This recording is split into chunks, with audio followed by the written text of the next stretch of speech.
ప్రార్థన చేసుకుందాం అండి. మమ్మను మిక్కిలిగా ప్రేమించిన మా కన్న తండ్రి, ఉన్నతమైన మీ నామమునకు స్తుతి చెల్లిస్తున్నాం. సుదీర్ఘకాలం అనంతరం మియాపూరు పట్టణంలో కళాశాలలో మీ పిల్లల మధ్య మీ పక్షంగా నిలబడి మాట్లాడే భాగ్యం నాకు ఇచ్చారు. వింటున్న ప్రతి హృదయమునకు తెలివిని అనుగ్రహించండి. వ్రాయబడిన మహాజ్ఞాన సంగతులలోని జ్ఞానమును గ్రహించి దాని ప్రకారం ఈ భూమి మీద బ్రతికి మీరున్న లోకానికి అర్హత పొందే ధన్యత ప్రతి ఒక్కరికి అనుగ్రహించమని యేసుక్రీస్తు వారి పవిత్రమైన నామమున ఈ ప్రార్థన సమర్పిస్తున్నాము తండ్రి, ఆమేన్. క్రీస్తునందు చేరివచ్చిన ప్రియులైన వారందరికీ ప్రభు నామమున శుభములు తెలియజేస్తున్నాను. ప్రియులరా, చాలా కాలం తర్వాత మరలా మీ మధ్యకి రావడం జరిగింది. దేవుని దివ్యమైన సంగతులను లేఖనాల నుంచి మనం ఆలోచించే అవకాశం దేవుడు మనకిచ్చాడు. ఆదికాండము 28వ అధ్యాయము ఒక మంచి విషయాన్ని ఈరోజు మనం ఆలోచిస్తున్నాం. ముందుగానే మీకు ఆ టైటిల్ ప్రకటించారు, నింగికి నిచ్చెన నిలిచినది ఎక్కడ. ఈ సందర్భం వ్రాయబడింది ఆదికాండము 28వ అధ్యాయము 10వ వచనం నుంచి ఉన్న ఈ సందర్భంలో రాయబడింది. ఒకసారి చదువుదాం దాన్ని మనం అంతా. ఆదికాండము 28వ అధ్యాయము 10వ వచనం నుంచి. యాకోబు బెయేర్షెబా నుండి బయలుదేరి హారాను వైపు వెళ్ళుచు ఒక చోట చేరి ప్రొద్దుగుంకినందున అక్కడ ఆ రాత్రి నిలిచిపోయి ఆ చోటి రాళ్లలో ఒకటి తీసుకొని తనకు తలగడగా చేసుకొని అక్కడ పండుకొనెను. ఈ సందర్భం మీలో చాలామందికి తెలుసు అనుకుంటున్నాను. ఏశావును మోసం చేసి తన జ్యేష్ఠత్వాన్ని హక్కును సంపాదించుకున్నప్పుడు కోపంతో ఆవేశంతో ఉన్న ఏశావు ఒకవేళ యాకోబుకి హాని కలిగిస్తాడేమో అని తల్లి పద్దనరాముకు పంపిస్తున్న సందర్భం ఇది. ఆ సందర్భంలో యాకోబు చేస్తున్న ప్రయాణంలోని ఒక ఘట్టం ఇది, ఒక సందర్భం ఇది. అందులో బెయేర్షెబా అనే ప్రాంతం నుంచి బయలుదేరి హారాను వైపు వెళుచున్నాడట. ఒక చోటుకు వచ్చేసరికి చీకటి పడింది. ఆ రోజులలో ఈ రోజులలో ఒకటిగా ఉండదు కదండి పరిస్థితి. ఈరోజు ఉన్నట్టుగా హైవేలు కానీ, ఈరోజు ఉన్నట్టుగా వెలుగులు చిమ్మేటువంటి వీధి లైట్లు కానీ ఉండవు కదా. అరణ్యాలలో చీకట్లో వెళ్ళాలి కనుక రాత్రి వేళ ప్రయాణం సాగించడం అసాధ్యం కనుక ఒక చోట ఆయన పడుకున్నాడు. అక్కడ ఉన్నటువంటి రాళ్లలో ఒక రాయిని తలగడగా చేసుకొని పండుకున్నాడు. అప్పుడు అతడు ఒక కలగనెను. 12వ వచనంలో అప్పుడు అతడు ఒక కలగనెను. అందులో ఒక నిచ్చెన భూమి మీద నిలవబడి ఉండెను. దాని కొన ఆకాశమునంటెను. ఆకాశం అనగానే నింగి. టైటిల్లో అదే ఇచ్చాను, నింగికి నిచ్చెన. దాని కొన ఆకాశమునంటెను. దాని మీద దేవుని దూతలు ఎక్కుచూ దిగుచూ ఉండిరి. మరియు యెహోవా దానికి పైగా నిలిచి, దేనికి పైగా? ఏ నిచ్చెనైతే ఆకాశాన్ని అంటిందో దానిపైన యెహోవా ఉన్నాడు. ఆయన పైగా నిలిచి ఏమంటున్నాడు? నేను నీ తండ్రి అయిన అబ్రహాము దేవుడను, ఇస్సాకు దేవుడనైన యెహోవాను, నీవు పండుకొని ఉన్న ఈ భూమిని నీకును నీ సంతానమునకు ఇస్తాను. ఆ స్వప్నం అందే దేవుడు చెప్తున్నాడు. తర్వాత నీ సంతానము భూమి మీద లెక్కకు ఇసుక రేణువుల వలె నగును. నీవు పడమటి తట్టును, తూర్పు తట్టును, ఉత్తరపు తట్టును, దక్షిణపు తట్టును వ్యాపించేదవు. అంటే నీ సంతానం వ్యాపిస్తుంది అని. వ్యాపించదవు. భూమి యొక్క వంశములన్నీ నీ మూలముగా నీ సంతానం మూలముగా ఆశీర్వదింపబడును. ఇదిగో నేను నీకు తోడై ఉండి నీవు వెళ్ళు ప్రతి స్థలమందు నిన్ను కాపాడుచు ఈ దేశమునకు నిన్ను మరలా రప్పించదను. నేను నీతో చెప్పినది నెరవేర్చు వరకు నిన్ను విడవనని చెప్పగా యాకోబు నిద్ర తెలిసి, అంటే నిద్ర లేచాడు. నిద్ర తెలిసి నిశ్చయముగా యెహోవా ఈ స్థలమందున్నాడు, అది నాకు తెలియకపోయాను అనుకొని భయపడి, ఈ స్థలము ఎంతో భయంకరము, ఇది దేవుని మందిరమే గాని వేరొకటి కాదు, పరలోకపు గవిని ఇదే అనుకొనేను. ప్రేమైన దేవుని పిల్లలారా, ఈ సందర్భం అంతా మనం చదివాం. ఈ సందర్భంలో యాకోబు నిద్రపోవడం, ఒక రాయిని తలగడగా చేసుకొని, ఒక స్వప్నం యాకోబుకు రావడం, ఆ స్వప్నంలో ఆకాశాన్ని అంటుచున్నటువంటి ఒక నిచ్చెన, ఒక కొన భూమి మీద నిలిస్తే మరొక కొన ఆకాశాన్ని అంటింది. ఆ నిచ్చెన పైగా దేవదూతలు ఎక్కుచున్నారు, దిగుచున్నారు. ఆ తర్వాత దేవుడు మాట్లాడాడు. నిద్ర లేచినటువంటి యాకోబు, ఇది దేవుని మందిరమే గాని మరి ఒకటి కాదు, పరలోకపు గవిని ఇదే. ఇక కిందకు వచ్చేసరికి ఆ ప్రాంతానికి బేతేలు అని కూడా పేరు పెట్టాడు. బేతేలు అంటే దేవుని మందిరం. బేతేలు అంటే ఏంటి? దేవుని మందిరం. ప్రేమైన దేవుని పిల్లలారా, బైబిలులో దేవుడు ఏదైనా ఒక సందర్భం రాయించాడంటే దాని వెనక ఖచ్చితంగా చాలా ప్రాముఖ్యమైన విషయం ఉంటుందని మర్చిపోకూడదు. చాలా విశేషమైన సంగతి, సందర్భం అక్కడ ఉంటేనే దేవుడు రాయిస్తాడు. కలలో నిచ్చెన రావడం ఏంటండి? ఆ నిచ్చెన మీదుగా దేవదూతలు ఎక్కడం ఏంటండి? ఇందులో అంత ప్రాముఖ్యత ఏముందండి అని చదువుకుంటూ వెళుతున్న వాళ్ళకి అనిపించవచ్చు. ఎందుకంటే మనకు కూడా కళలు వస్తుంటాయి, ఆ కళల్లో కూడా చాలా రకాలు వస్తూ ఉంటాయి. ఉయ్యాల మీద నా చిన్నప్పుడు ఉయ్యాల మీద అలా పైకి వెళ్ళిన తర్వాత ఏముందో కింద ఏమో లేదు, ఎందుకు ఎవరో వదిలేసినట్టు ఉంటుంది. తర్వాత ఏమో తెలియదు, పరిగెత్తుతున్నాం, వెనకాల పాములు వస్తున్నట్టు ఉంటాయి, సడన్గా నీళ్లు ఉంటాయి కింద. ఇలాంటి కళలు మనకి వస్తాయి. కాకపోతే ఇవి విస్తారమైన పనిపాటుల వలన పుట్టే స్వప్నాలు, కళలు. కానీ పర్టికులర్గా దేవుడు ఒక్కని కళ గురించి రాయించాడు. యాకోబు కళ గురించి రాయించాడు. నిచ్చెనేమిటి? ఆకాశాన్ని అంటడం ఏమిటి? ఆ స్థలంలో దేవుడు ఉన్నాడని యాకోబు అనుకోవడం, ఆ స్థలము బేతేలుగా పిలువబడ్డం. బేతేలు అంటే దేవుని మందిరం అని పిలువబడ్డం. ఆ తర్వాత సమూయేలు వరకు కూడా ఆ బేతేలులో ఒక బలిపీఠం, ఆ బేతేలులో దేవునికి ఆరాధన జరగడం, ఆ బేతేలులో దేవుణ్ణి విచారించటం, కొంతకాలం వరకు ఆ బేతేలు ప్రాంతానికి ఒక ప్రాముఖ్యత కనబడుతుంది. బైబిలులో బేతేలు ప్రాంతానికి ప్రాముఖ్యత కనబడుతుంది. కానీ ఆ తర్వాత కాలంలో ఏం జరిగింది అని అంటే, ఏమంటే యాకోబు రాయి పెట్టాడు, తెలుసు కదండి. తాను ఏ రాతినైతే తలగడగా చేసుకున్నాడో ఆ రాతిని నిలిపి దాని మీద నూనె పోసాడు. పోనీ ఆ సందర్భాన్ని కూడా క్రిందికి చూడండి. మీలో చాలామంది బహుశా చూసి ఉండకపోవచ్చు. 19వ వచనం, 18 పరలోకపు గవిని ఇదే అనుకొనేను. తెల్లవారినప్పుడు యాకోబు లేచి తాను తలగడగా చేసుకొనిన రాయి తీసి దానిని స్తంభంగా నిలిపి దాని కొన మీద నూనె పోసాను. దాని కొన మీద ఏం పోసాడు? నూనె పోసాను. మరియు అతడు ఆ స్థలమునకు బెతేలని పేరు పెట్టాను. అంతకుముందు మొదట ఊరి పేరేంటి? లూజు. రైట్. ఎందుకు రాయిని ప్రతిష్ఠించాడు? నూనె పోసాడంటే ఒక రాతిని పెట్టి ప్రతిష్ఠించాడు. ఇది దేవుని మందిరం, ఇక్కడ స్థలం అని. బాగుంది. కొంతకాలము బేతేలులో దేవుణ్ణి విచారణ చేయటం, దేవునికి ప్రార్థన చేయటం మనకు కనబడుతుంది. ఒకసారి మీరు న్యాయాధిపతుల గ్రంథం చూడగలిగితే 1-2 వచనాలు కూడా చూస్తే మీకు జ్ఞాపకం ఉంటుందని నేను అనుకుంటున్నాను. మరి న్యాయాధిపతుల గ్రంథం మరి 4వ అధ్యాయము 1:22 ఒకసారి చూద్దాము. అలాగే 1:22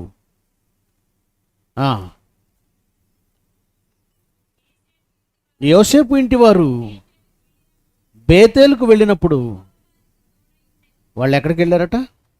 బేతేలుకు. ముందు 20వ అధ్యాయం చూద్దామండి. అదే న్యాయాధిపతుల గ్రంథం 20వ అధ్యాయం 18వ వచనం. వీరు లేచి బేతేలుకు పోయి ఇశ్రాయేలీలు బెన్యామీనీయులతో చేయవలసిన యుద్ధమునకు మాలో ఎవరు ముందుగా వెళ్ళవలెనని దేవుని యొద్ద మనవి చేశారు. ఎక్కడికి వెళ్ళి మనవి చేశారు? ఆ దేవుడు ఎక్కడున్నాడు? ఎక్కడికి వెళ్ళారు? ఏ ప్రాంతానికి వెళ్ళారు? బేతేలు. 26వ వచనం కూడా చూడండి.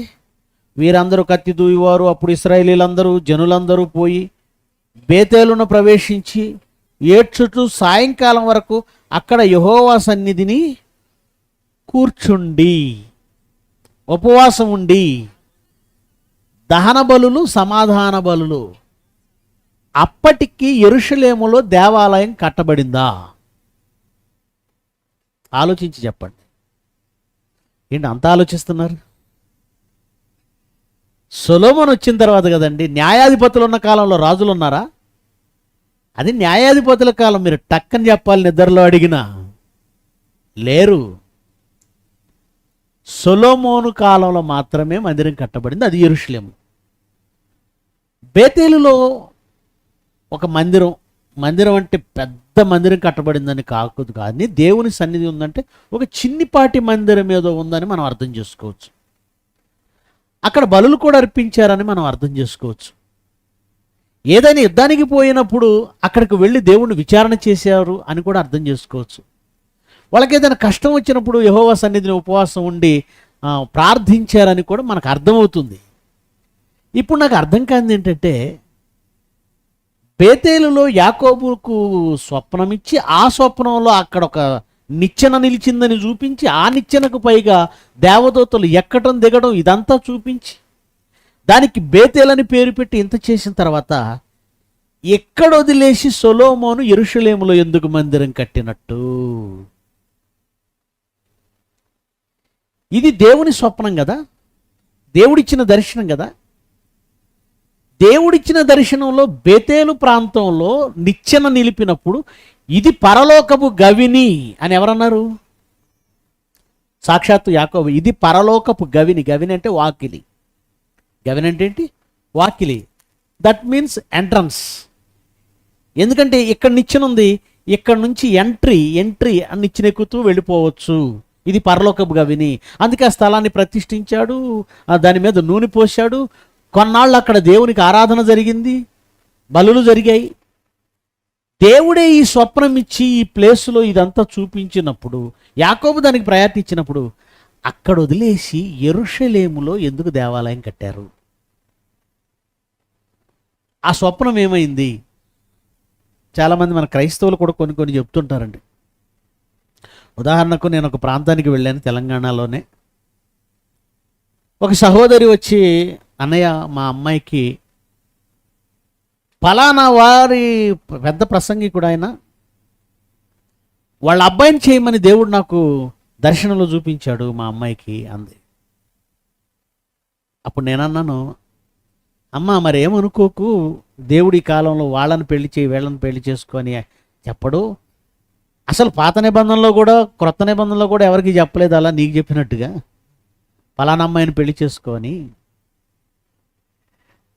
మరి ఇది నువ్వు అనుకోవటం అనేది కరెక్ట్ కాదు, మీరు ఆలోచించండి, వాక్యానుసారం కాదని చెప్పాను. చెప్పిన దగ్గర నుండి సెమినార్కి రావడం మానేసింది. ఆ తర్వాత కాలంలో ఏం జరిగిందో తెలీదు, వెళ్ళిందట, అడిగిందట. వాళ్ళేమో కోటీశ్వర్లు, ఈవేమో సాధారణమైనటువంటి వ్యక్తి, నార్మల్గా అంటే ఒక మామూలు మధ్యతరగతి కుటుంబం. ఆవిడందట, ఎవరు? ఆ పాస్టర్ గారు వాళ్ళ ఆవిడ, ఆ పెద్ద పాస్టర్ గారు, కోటీశ్వరుడు. అమ్మ నిజమే, నీకు చూపించిన దేవుడు స్వప్నంలో దర్శనంలో నాకు కూడా చూపించాలి కదా, అప్పుడు ఆలోచిద్దాంలే అందా ఆవిడ. మొత్తానికి ఏం జరిగిందో తెలీదు, ఈ అమ్మాయికి వేరే పెళ్లి చేసింది. నేను అడుగుతాను, దేవుడే నీకు స్వప్నంలో చూపిస్తే ఇది జరిగిస్తాననేగా చెప్పాడు. జరిగిస్తానని చెప్పిన దేవుడు ఎందుకు మానేశాడో నాకు అర్థం కావట్లేదు. మన వాళ్ళు చెప్పే సాక్ష్యాల్లో ఇలాంటివి చాలా ఉంటాయి. మా ఊర్లో ఒక ఆయన ఉన్నాడు, ముందు హెబ్రోను సంఘానికి వెళ్ళేవాడు. అక్కడ గొడవ వచ్చింది, మానేసి ఊర్లో ఉన్న బాప్టిస్ట్ చర్చికి వెళ్ళాడు. బాప్టిస్ట్ చర్చికి వచ్చి పాస్టర్గా చేస్తున్నాడు. చేస్తూ ఆయన ఏమన్నాడో తెలుసా? ఇప్పుడు ఇక్కడ ఉన్నటువంటి బాప్టిస్ట్ సంఘాన్ని, సంఘ పెద్దలను మంచి చేసుకోవడానికి ఆయన ఏమన్నాడంటే, దేవుడు నాకు ఒక స్వప్నం చూపించాడు, దర్శనం చూపించాడు, ఒక వాక్యం నాకు కనబడింది. ఏంటి ఆ వాక్యం అంటే, నీ పితరుల దేశమునకు నిన్ను చేర్చేదను. ఏంటా ఈ వాక్య భావం అంటే, మా పితరులు బ్యాప్టిస్ట్ చర్చిలో ఉండేవాళ్ళు గనుక దేవుడు స్వప్నమందు నాకు ప్రత్యక్షమై నీ పితరుల దేశమునకు నిన్ను చేర్చేదని అన్నాడు. ఆ స్వప్నము లేదా ఆ దర్శనం ఈరోజు నెరవేరింది. నేను నా పితరులు ఉన్న దేశానికి వచ్చాను. ఏంటా దేశం? బ్యాప్టిస్ట్ సంఘం అంట. ఎవడిష్టమడిది అయిపోయింది. వాక్యం ఎలా అయినా మార్చుకుంటారు. సరే, అంతవరకు బాగుంది. కొన్నాళ్ళ తర్వాత ఆ బ్యాప్టిస్ట్ సంఘాన్ని వదిలేసి బెత్లెహేము ప్రార్థనా మందిరం అని కొత్తగా చర్చి పెట్టుకున్నాడు. ఇప్పుడు దేవుడిచ్చిన స్వప్నాన్ని ఏం చేశాడు? అడిగితే మాట్లాడ్డాం. అంటే దేవుడు చెప్పడమే కానీ చేయడా? ఆయన గురించి ఏం రాబడి తెలుసా? దేవుడు చెప్పి చేయకుండునా? మాట ఇచ్చినవాడు నెరవేర్చకుండా ఉంటాడా? మరి ఈ వీళ్ళు అదిగో పలానా అబ్బాయిని చేసుకొని చూపించిన దేవుడు పెళ్ళి మరి వేరే వాళ్ళు చేస్తుంటే ఏం చేస్తున్నాడు? మనం అన్న ఈ అబద్ధాలు చెప్తాం, ఓకే, మనం చెప్పేవన్నీ అబద్ధాలు. నాకు అర్థం కానిది ఏంటంటే, అక్కడ రాయి పెట్టి నూనె పోసి అది వదిలేసి యెరూషలేములో మందిరం ఎందుకు కట్టాడు? ప్రియులరా, పాత నిబంధనలో కొన్ని సందర్భాలండి దేవుడు క్రొత్త నిబంధన కాలంలో జరిగించేటువంటి కొన్ని మహాకార్యాలకు మరి ముందుగా ఒక మార్గం చూపించేట్టుగా కొన్ని సందర్భాలను జరిగించాడండి. మీకు అర్థమయ్యేలా చెప్తాను. హెబ్రీలకు రాసిన పత్రిక 1వ అధ్యాయం 1వ వచనం ఒకసారి చూడండి. దేవుడు ఆదికాండం నుంచి ప్రకటన గ్రంథం వరకు వ్రాయించినటువంటి సంగతుల్లో నుండి పాత నిబంధన, ముఖ్యంగా పాత నిబంధన తీసుకుంటే ఆయన కొన్ని సంగతులు క్రొత్త నిబంధనకు సంబంధించినటువంటి కొన్ని సంగతులు ముందుగా ప్రస్తావిస్తాడు. ముఖ్యంగా సంఘం, క్రీస్తు, దీని గురించిన ప్రవచనాలు ముందు గ్రంథాలలో మనకి కనబడతాయి. అసలు చెప్పాలంటే బైబిల్ రాయబడింది, సృష్టి పుట్టింది, అసలు మానవుడు పుట్టింది క్రొత్త నిబంధనకు సంబంధించిన సంఘము కొరకు. అందుకే ఏం రాయించాడు? హెబ్రీ పత్రిక 1వ అధ్యాయం 1వ వచనంలో ఏమన్నాడు? పూర్వకాలమందు నానా సమయముల్లో నానా విధాలుగా, నానా సమయాల్లో నానా విధాలుగా ప్రవక్తల ద్వారా మన పితరులతో మాట్లాడాడు. దేవుడు మన పితరులతో నానా సమయాల్లో మాట్లాడాడట, నానా విధాలుగా మాట్లాడాడట. ఎవరి గురించో తెలుసా? ఎవరి గురించో తెలుసా? దాన్ని అలాగే ఉంచండి. ఎవరి గురించి మాట్లాడాడో, ఏం మాట్లాడాడో మనం జాగ్రత్తగా చూడగలిగితే అపోస్తుల కార్యాలు 3వ అధ్యాయము 24వ వచనం నుంచి, అపోస్తుల కార్యాలు 3వ అధ్యాయము 24 నుంచి, మరియు సమూయేలు మొదలుకొని ఎందరు ప్రవక్తలు ప్రవచించిరో వారందరూ ఈ దినము గురించి ప్రకటించారు. మోషే ప్రకటించిన, సమూయేలు మొదలుకొని ప్రవక్తలందరూ ప్రవచించిన యేసుక్రీస్తు మరణ, సమాధి, పునరుత్థానాలు, సంఘ ఆవిర్భావం. ఈ దినము అంటే ఆ 3వ అధ్యాయములో ఈ కనబడుతున్న దినం ఏంటి చెప్పండి? అపోస్తుల కార్యాలు 3వ అధ్యాయములో ఏ దినము గురించి మాట్లాడుతున్నాడు ఆయన? ఆ రోజుకు ప్రత్యేకత ఏంటి? ఆ రోజు ప్రత్యేకత ఏంటో తెలుసా? అది పెంతెకోస్తు పండుగ దినం. ఆ రోజు ఏం జరిగిందో తెలుసా? సంఘం ప్రారంభమయ్యింది పేతురు గారి ప్రసంగంతో. పేతురు గారు మాట్లాడుతూ అనాది నుంచి ప్రవచించిన ప్రవక్తలందరూ దేని గురించి మాట్లాడారు? సంఘము గురించి, సంఘావిర్భావం గురించి, క్రీస్తు గురించి, సంఘం గురించి. పాత నిబంధనలు మీరు చూస్తేనండి క్రీస్తు గురించి చాలా సందర్భాల్లో రాశారండి. 2వ అధ్యాయంలోనే పురుషుడు తన తల్లిని, తన తండ్రిని విడిచి తన భార్యను, అది పెళ్ళైన ప్రతి పురుషుడి గురించి రాసిన మాట కాదు. మన గురించి అయితే తల్లిదండ్రులు విడిచిపెట్టమని బైబిల్ చెప్పిందా? ముదిమయందు తన తల్లిని నిర్లక్ష్య పెట్టువాడు శాపగ్రస్తుడు. మనం తల్లిదండ్రులు విడిచిపెట్టకూడదు. మరి ఈ మాట ఎవరి గురించి రాయబడింది? క్రీస్తు గురించి. అలాగే శపిస్తూ సాతానుని, సర్పాన్ని శపిస్తూ నీకును స్త్రీకిని, నీ సంతానమునకు ఆమె సంతానమునకు వైరము కలుగజేస్తాను. స్త్రీ సంతానం అంటే ఎవరని రాయబడింది అక్కడ? క్రీస్తు. అంటే ఆది నుండి రహస్యముగా చాలా సంగతులు క్రీస్తు గురించి, సంఘం గురించి వ్రాయబడ్డాయి అన్నది మీరు మనస్సులో పెట్టుకుంటే ఈ 28వ అధ్యాయంలో కనబడుతున్న ఈ సందర్భం అక్కడ బెతేలులో నిర్మించాలి, మన మందిరం నిర్మించాలన్న ఆలోచనతో ఇచ్చినటువంటి స్వప్నం కాదు. ఇంకా ఏదో ఉంది. నిచ్చెన అక్కడ నిలిపాడు గనక బేతేలులో మందిరం ఉండాలన్నది దేవుని ఉద్దేశం కాదు. నిచ్చెన అక్కడ నిలిపాడు గనక అక్కడ ఖచ్చితంగా ఒక నిర్మాణం కట్టబడాలని దేవుడు అనటం లేదు. దాని గురించి దాని వెనక ఇంకేదో పరమార్థం దాచాడు. ఇంతకీ నిచ్చెన ఏంటండి? ఎందుకు దేవదూతలు ఎక్కి దిగుతున్నాయి? ఏం చెప్పదలుచుకున్నాడు దేవుడు అని మనం ఆలోచిస్తే యోహాను సువార్త 1వ అధ్యాయము, యోహాను సువార్త 1వ అధ్యాయము మరి 50వ వచనం నుంచి చదువుదాం. 51. అందుకు యేసు, ఆ అంజూరపు చెట్టు కింద నిన్ను చూచి తినని నేను చెప్పినందువలన నీవు నమ్ముచున్నావా? నతానియేలు అనేటువంటి ఏమండి ఒక బోధకుడు, నతానియేలు ధర్మశాస్త్రంలో నతానియేలు అనేటువంటి ఆయన ఒక మంచి ప్రావీణ్యం కలిగిన వాడు. ఈ నతానియేలు యేసుప్రభుతో మాట్లాడుతున్నాడు.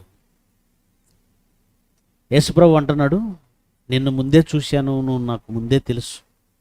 ఈ సందర్భం అంతా అయిన తర్వాత 50వ వచనంలో యేసుప్రభు అన్నాడు, ఆ అంజూరపు చెట్టు కింద నిన్ను చూచి తినని నేను చెప్పినందువలన నువ్వు నమ్ముచున్నావా? వీటికంటే గొప్ప కార్యములు చూతు అని అతనితో చెప్పాను. మరియు ఆయన, మీరు ఆకాశం తెరవబడుట, దేవుని దూతలు మనుష్య కుమారునికి పైగా ఎక్కుటయు దిగుటయు చూతురని మీతో నిశ్చయముగా. ఏంటి? మనుష్య కుమారునికి పైగా దేవదూతలు ఎక్కుట దిగుట, మనుష్య కుమారుడికి పైగా ఎక్కుట దిగుట, మనుష్య కుమారుడి పైగా ఎక్కుట దిగుట. మీరు ఆదికాండం 28వ అధ్యాయం జాగ్రత్తగా చూడగలిగితే నిచ్చెన మీదుగా ఎవరు ఎక్కి దిగుతున్నారో చూడండి. ఇక్కడ ఈ మాట చూస్తే ఇక్కడ దేవదూతలు ఎక్కి దిగుతున్నాయి, కానీ నిచ్చెన స్థానంలో ఎవరున్నారు అంటే మనిషి కుమారుడు అంటే ఎవరు? యేసుక్రీస్తు. అంటే యేసుక్రీస్తు నిచ్చెన ఎక్కడానికి ఉపయోగపడేది నిచ్చెన, ఎక్కడానికి ఉపయోగపడేది నిచ్చెన. పైకి ఎక్కడానికి మెట్లు లేవనుకోండి, పైకి వెళ్ళాలి. పైకి వెళ్ళాలంటే ఏం కావాలి? లాడర్, నిచ్చెన కావాలి. ఇప్పుడు భూమి మీద నుండి ఆకాశానికి అంటింది. ఆ ఆకాశం అవతలేముందో మీరు చాలా సందర్భాల్లో చదివారు. ఆకాశం అవతలేముంది? పరలోకం అండి. ఈ ఆకాశం దాటిన తర్వాత ఏముంది? పరలోకం. అంటే ఈ భూమి మీద నుండి ఆ ఆకాశానికి వెళ్ళడానికి వేయబడిన నిచ్చెన ఏదో తెలుసా? యేసుక్రీస్తే. నేనే ద్వారం. ఆయన చాలా రకాలుగా చెప్పాడట. నేనే మార్గం అన్నాడా? మార్గం అంటే రోడ్డు. ఆయన్ని రోడ్డుతో పోల్చుకున్నాడు. నేనే మార్గం. అదే యేసుక్రీస్తు నేనే ద్వారం అన్నాడు. ద్వారం అంటే ఆయన ద్వారం అన్నాడు. ఫస్ట్ మార్గం అన్నాడు. మార్గం అంటే రోడ్డు, ద్వారం అంటే గుమ్మం. ఇంతకీ ఆయన గుమ్మమా రోడ్డా? ఎట్లా ఆలోచించకూడదు. ఏదైనా ఆయన ప్రవేశించటానికి గుమ్మం, చేరడానికి మార్గం, ఎక్కడానికి నిచ్చెన, నడవడానికి దాటడానికి బ్రిడ్జి అనొచ్చా? నడవడానికి బ్రిడ్జి అనొచ్చా? దాటడానికి బ్రిడ్జి. యేసుక్రీస్తు అంటే ఈ భూమి మీద నుంచి పరలోకానికి మనల్ని ఎక్కించడానికి ఒక నిచ్చెనగా ఉన్నవాడు. అది అర్థం చేయించడానికే యాకోబుకి స్వప్నమందు ఈ భూమి మీద నుంచి పరలోకానికి ఒక నిచ్చెనను చూపించాడు. నిచ్చెన అనగానే ఏమంటే బెతేల్ అనే ప్రాంతంలో దేవుని మందిరం అన్నాడు. అక్కడికి వెళితే అక్కడి నుంచి పరలోకానికి వెళ్ళొచ్చు. ఇలాంటి ఆలోచనలు ఏమీ చేయకండి. ఎందుకంటే బేతేలు అనే ప్రాంతంలో నూనె పోసినా కానీ ఆ తర్వాత మందిరం ఎక్కడ కట్టబడింది? యెరూషలేములో కట్టబడింది. ఆ తర్వాత కాలంలో యెరూషలేములో కూడా మందిరం లేదు. తెలుసు కదా మీ అందరికీ. యేసుప్రభు ఏమన్నాడు? అమ్మా, ఒక కాలం వస్తున్నది, వీళ్ళకి ఇది ఒక పెద్ద ప్రాబ్లం అండి. బేతేలులో ఆరాధించిన వాళ్ళు కొందరు, కొండ మీద ఆరాధించిన వాళ్ళు కొందరు, యెరూషలేములో ఆరాధించిన వాళ్ళు కొందరు. యూదులేమో యెరూషలేములో ఆరాధించవలసిన స్థలం ఉంది అంటారు. సమరయులేమో కొండ మీద ఆరాధిస్తామంటారు, కొంతమంది బేతేలులో ఆరాధిస్తామంటారు. యేసుప్రభు అన్నాడు స్థలములో ఆరాధన లేదు అంటే మందిరం లేదు. మరి యాకోబుకి ఇచ్చినటువంటి దర్శనం యొక్క ఆలోచన ఏంటి? దాని వెనక పరమార్థం ఏమిటంటే రాబోయే కాలంలో నిజంగా ఈ భూమి మీద నుంచి ఒక నిచ్చెన ఉండబోతుంది పరలోకానికి. పరలోకానికి ఒక నిచ్చెన ఉండబోతుంది. ఆ నిచ్చెన మీద నుంచి మనుష్యులు ఎక్కుతారు. దేవదూతలు ఎక్కి దిగుతున్నాయంటే మనుష్యులు కూడా పైకెక్కడానికి ఆ నిచ్చెన ఉపయోగపడుతుంది. పరలోకానికి వెళ్ళే నిచ్చెన. అది ఎక్కడుంది అన్నదే ప్రశ్న. ఎక్కడుంది? బేతేలులో లేదు, యెరూషలేములో లేదు. ఏమండి, నిజంగా పరలోకానికి వెళ్ళే నిచ్చెన ఎక్కడుందో తెలిస్తే మనం కూడా పరలోకానికి ఎక్కొచ్చు అనుకుంటున్నారేమో. ఎస్, మంచిదే ఆలోచన. ఆ నిచ్చెన ఎక్కడ వేయబడింది కనుక్కోవడమే ఇప్పుడు మన ముందున్నటువంటి ఫజిల్. ఆ నిచ్చెన ఎక్కడుందో తెలుసా అండి? ఆదికాండము, దానికంటే ముందు మత్తయి సువార్తకు వద్దాం. మత్తయి సువార్త 28వ అధ్యాయం 20వ వచనం చదువుదాం. ఆదికాండము 28వ అధ్యాయము 20వ వచనం. నేను మీకు ఏ ఏ సంగతులు ఆజ్ఞాపించుతున్నో వాటన్నిటినీ గైకొనవలనని వారికి బోధించండి. ఇదిగో నేను యుగ సమాప్తి వరకు సదాకాలం ఎక్కడున్నానంటున్నాడు యేసుప్రభు? మీతో కూడా. అంటే సంఘములో. యేసుప్రభు ఎక్కడున్నాడు? సంఘములో. సంఘములో. సంఘములో సదాకాలం మీతో కూడా అంటే సంఘములో. యేసుక్రీస్తు మనతో ఉన్నాడా? ఎస్. వాక్య రూపంలో బైబిల్గా మన ముందున్నాడు. సదాకాలము మనతో ఉన్నాడు. యేసుక్రీస్తు ఇప్పుడు ఉండాలనుకుంటే ఎక్కడుంటాడో తెలుసా అండి? తమ్ముడు శ్రీను గారు మాట్లాడుతూ అంటున్నాడు, దేవుని పరదేశం అనే టాపిక్ని జ్ఞాపకం చేశారు. మీలో చాలామంది ఆ పాఠం వినే ఉంటారు. దేవుడు విశ్రాంతి తీసుకునే ఆ ప్యారడైజ్ ఏంటో తెలుసా? సంఘం. యేసుక్రీస్తు విశ్రాంతి తీసుకునే లేదా యేసుక్రీస్తుకు మనసుకు ప్రశాంతతనిచ్చే స్థలం ఏదైనా ఉందంటే సంఘం. యేసుక్రీస్తు ఉంటున్నది మనతో సంఘములో. గనుక పరలోకానికి ఒకవేళ వెళ్ళాలనుకుంటే ఆ నిచ్చెన నిలిచింది ఎక్కడో తెలుసా అండి? సంఘములో. సంఘములో. పరలోకపు గవిని ఇదే అని ఒకనాడు యాకోబు అనుకున్నాడు. యాకోబుకు తెలియదండి, స్థలాలు పరలోకపు గవనులు కావు. చాలామంది చర్చి గుమ్మం ముందు రాసుకుంటారు పరలోకపు గవిని ఇదే. గేటు మీద రాసుకుంటారు, ఐరన్ గేట్లు చేసి దానికి ఒక రేకు తయారు చేసి ఆ రేకు మీద పరలోకపు గవిని ఇదే అంటే మీరు డోర్ దిగానే లోపల కనిపించేది ఏందన్నమాట పరలోకం అని వాళ్ళ ఉద్దేశం. పరలోకపు గవిని ఇదే. పరలోకపు గవిని అంటే పెట్టిన గేటు కాదండి. పరలోకపు గవిని అంటే మీరు లోపల రావడానికి వచ్చిన ఆ ఎంట్రన్స్ గుమ్మం కాదండి. పరలోకపు గవిని అంటే సంఘముగా మీరే. ఎందుకంటే ఈ సంఘం అనేటువంటి మందిరంలో ఒక ఆయన నిలబడి ఉన్నాడు. ఎవరైనా? క్రీస్తు. సదాకాలము మీతో కూడా ఉన్నాడు. అంటే పరలోకం అనే ఆ మహాలోకానికి ఆ నింగి అంటే అది ఆకాశం. అదొక ఆకాశం. మొదటి ఆకాశం కదండి. మొదటి ఆకాశం పరలోకం. రెండవ ఆకాశం.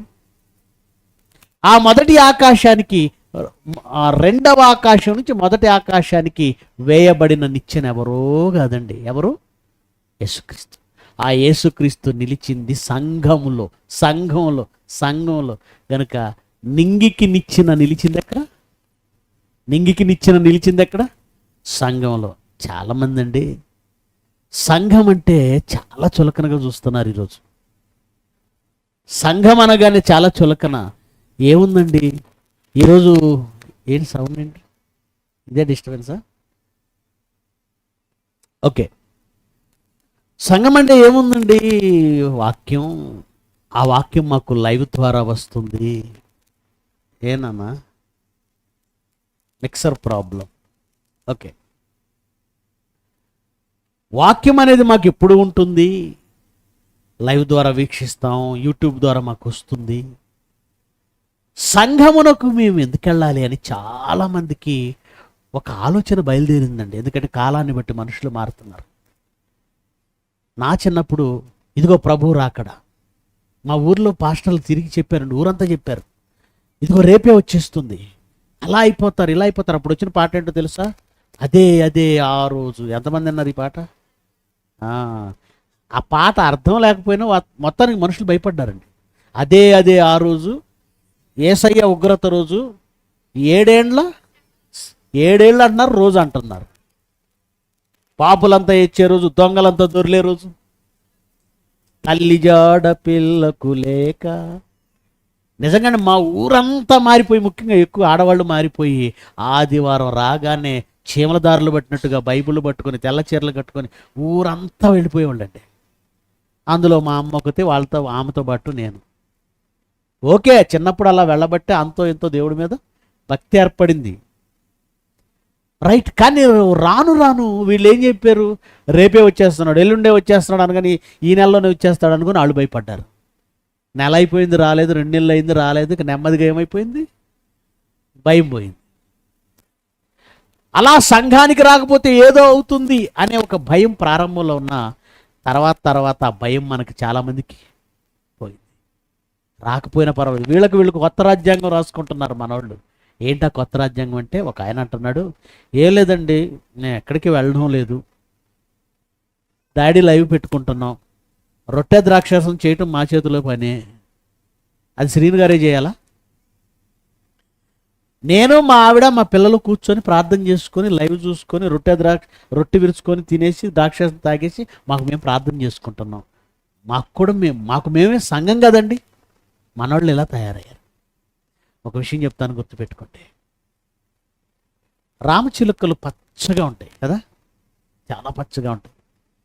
ఇప్పుడంటే ఈ సెల్ ఫోన్ రేడియేషన్ పెరిగిపోయి వాతావరణంలో కాలుష్యం పెరిగిపోయి పక్షుల జాడ బాగా తగ్గిపోయిందండి, బాగా తగ్గిపోయింది. నా చైల్డ్హుడ్లో గుంపులుగా రామచిలకలు, పావురాలు సాయంత్రం అవ్వగానే 4 గంటలకి ఆకాశం అంతా పక్షులతో, ఆ పక్షులు ఏదో మార్చి పాస్ట్ చేస్తున్నట్టు రౌండ్ కొడుతుంటే ఆ దృశ్యాలు ఎంత కమనీయంగా, ఎంత ఆహ్లాదంగా ఉండేవి. ఇప్పుడు లేవు. అలాగ ఆ పక్షులు గుంపుగా ఉన్నప్పుడు ఎంత బాగుంటాయి తెలుసా? ఆ పక్షుల గుంపు నుండి ఒక రామచిలకను నువ్వు బయటికి తీసుకొచ్చి సెపరేట్ చేసి పంజరంలో పెట్టి ఒక్కదాన్నే ఉంచి నువ్వు గింజలు ఖరీదైనటువంటివన్నీ పెడుతున్నావు అనుకోండి, ఫుడ్ ఉంది, నీళ్ళున్నాయి, గింజలున్నాయి, కానీ ఏదో తెలియని ఒక వేదనతో అది కృషించుతూ ఉండడం ప్రారంభిస్తుంది. గమనించారా మీరు? గమనించలేదు? ఏం తక్కువైంది దానికి ఏం తక్కువైంది? దానికి ఆ సమూహములో బ్రతకడం అలవాటు, ఆ సమూహముతో సంబంధం కలిగి ఉండడం అలవాటు. అది దానికి శ్రేయస్కరం. ఆ మంద నుండి లేదా గుంపు నుండి విడదీస్తే దాన్ని సహజత్వం కోల్పోతుంది. అలాగే పశువులు కూడా చూడండి. గొర్రెలు గుంపుగా ఉంటాయి. ఒక గొర్రెని సెపరేట్ చేసి మంద నుండి తీసుకొచ్చి ఒక గొర్రెని సెపరేట్గా పెట్టావా, అదేమవుతుందో తెలుసా? నెమ్మదిగా నువ్వు ఎంత పెట్టినా నెమ్మదిగా అది కృషించడం ప్రారంభిస్తుంది. మనుషులుగా మనం కూడా అంతే. సంఘము అని దేవుడు ఎందుకు పెట్టాడు తెలుసా అండి? సంఘం అని బైబిల్ను ప్రతి మనిషికి ఇండివిజువల్గానే ఇచ్చాడు దేవుడు, ఇవ్వలేదా? ఇండివిజువల్గా ప్రతి వారికి బైబిల్ వెళ్ళింది. నీకొక బైబిల్, మీ భార్యకు ఒక బైబిల్, మీ పిల్లలకి చెరొక బైబిల్. కానీ సంఘముగా కూడా మనం ఎందుకు అన్నాడో తెలుసా అండి? గుంపుగా ఆ చిలుకలుంటేనే వాటి ఆరోగ్యం బాగుంటుంది. గుంపుగా జంతువులుంటేనే వాటి ఆరోగ్యం బాగుంటుంది. గుంపుగా, మందగా, సమూహంగా సంఘం ఉంటేనే మన ఆత్మీయ ఆరోగ్యం కూడా బాగుంటుంది. సంఘానికి వస్తేనే, సంఘంలో ఉంటేనే. సంఘానికి రమ్మనడానికి దేవుడు ఒక కారణం చెప్పాడండి. హెబ్రీ పత్రిక 10వ అధ్యాయం 24వ వచనం. హెబ్రీ పత్రిక 10వ అధ్యాయం 24వ వచనం. కొందరు మానుకొనుచున్నట్టుగా సమాజంగా కూడుట మానకండి. సమాజం అనగానే సమూహం, సింగిల్గా కాదు, అందరూ చక్కగా రావాలి, సమావేశం అవ్వాలి. సమాజంగా కూడుట మానక ఒకరినొకడు హెచ్చరించుచు ఆ దినము సమీపించుట మీరు చూచిన కొలది మరి ఎక్కువగా అలాగు చేయొచ్చు. ప్రభువు రాకడ సమీపించుట మీరు చూచిన కొలది మరి ఎక్కువగా అలాగు చేయొచ్చు. ప్రేమ చూపుటకు ఎందుకు ఎందుకు సమాజంగా కూడమన్నాడు తెలుసండి? ప్రేమ చూపుటకు. ప్రిలరా, గుంపుగా ఉన్నటువంటి రామచిలుకలు మిగతా పక్షులు చూపే ప్రేమకు పరవశిస్తాయి. ఆ ప్రేమ, ఆ ఆప్యాయత, వాటి మధ్య ఉన్న ఆ స్నేహం ఆరోగ్యాన్ని బాగు చేస్తుంది. ఒంటరిని అన్న ఫీలింగ్ ఉంది చూసారా, అది కొంగజేస్తుంది. అది ఎంత నిజమో సమాజంగా మిమ్మల్ని కూడమన్నది కూడా అందుకే. ప్రేమ చూపాలి. ప్రేమ. ఒంటరిగా ఉన్నవాడు ఎప్పటికైనా క్రూరంగా మారతాడు, సైకోగా మారతాడు. మనిషి ఒంటరిగా ఉండకూడదండి. నరుడు ఒంటరిగా ఉండటం మంచిది కాదని దేవుడు అన్న ఉద్దేశాలలో ఇది కూడా ఒకటి. ఒంటరిగా ఉండకూడదు. శరీర సంబంధమైన జీవితానికే ఒంటరిగా ఉండకూడదని ఒక భార్యను తోడిస్తే, కుటుంబాన్ని తోడిస్తే, పిల్లలను తోడిస్తే, ఆత్మ ఒంటరిగా ఉంటే నశించిపోతుందని తెలిసిన దేవుడు సమాజంగా మీరు కూడటం మానకండి. ఎందుకంటే సమాజంగా కూడినప్పుడు ప్రేమ, మీరు ప్రేమ చూపుతారు, ప్రేమ పొందుతారు, ప్రేమ పొందుతారు, ప్రేమ చూపుతారు. పరలోకం వెళ్ళాలంటేనండి ఈ భూమి మీద ఉండగానే మనం అమితమైన ప్రేమ కలిగిన వ్యక్తులుగా మారాలండి. మనం ప్రేమలో వృద్ధి పొందాలి. చాలామంది పెళ్ళిళ్ళు చేసుకుంటున్నప్పుడు అండి తల్లిదండ్రులు లేని పిల్లల్ని చేసుకుందాం అనుకుంటారండి. గమనించారా మీరు? అమ్మాయికి ఎవరో లేకపోతే, అమ్మాయికి ఎవరు లేరు కాబట్టి మేము చెప్పినట్టు వింటది అని చాలామంది అనుకుంటారు. కానీ చాలా తప్పండి. ప్రేమ ఆప్యాయతలు ఏమీ తెలియని పరిస్థితుల్లో, తెలియని చోట పెరిగింది. ఆమె మన ఇంటికి వస్తే తను ఒంటరిగా ఉంటుంది. ప్రేమ ఆప్యాయతలు ఆమెకు తెలియదు. 10 మందితో ఎలా ఉండాలో తెలియదు. ఆ వాతావరణంలో పెరగలేదు గనుక ఒంటరిగా ఉన్న ఆమె తన భర్తతో పాటు మళ్ళీ ఒంటరిగా ఉండాలనుకుంటుంది, కానీ మీతో ఎక్కువ కలవలేదు. అది నిజమండి. అదే 10 మందిలో పెరిగిన అమ్మాయి అయితే నాన్నని ఎలా గౌరవించాలి, బాబాయిని ఎలా గౌరవించాలి, తల్లిని ఎలా గౌరవించాలి, చిన్నమ్మల్ని ఎలా గౌరవించాలి, మేనత్తల్ని ఎలా గౌరవించాలి, అందరినీ ప్రేమించడం నేర్చుకుంది. 10 మందిలో పెరిగిన అమ్మాయి అందరికీ ప్రేమ పంచడం, అందరి ప్రేమ పొందడం నేర్చుకుంది. ఒంటరిగా ఉన్న అమ్మాయికి ప్రేమ దక్కలేదు, ప్రేమ చూపే అవకాశం రాలేదు. అలాగే సంఘములో ఉన్నవారు ప్రేమ పంచుతారు, ప్రేమ పొందుతారు. ఒంటరిగా బ్రతికిన వాడు ప్రేమ పొందడు, ప్రేమ పంచడు.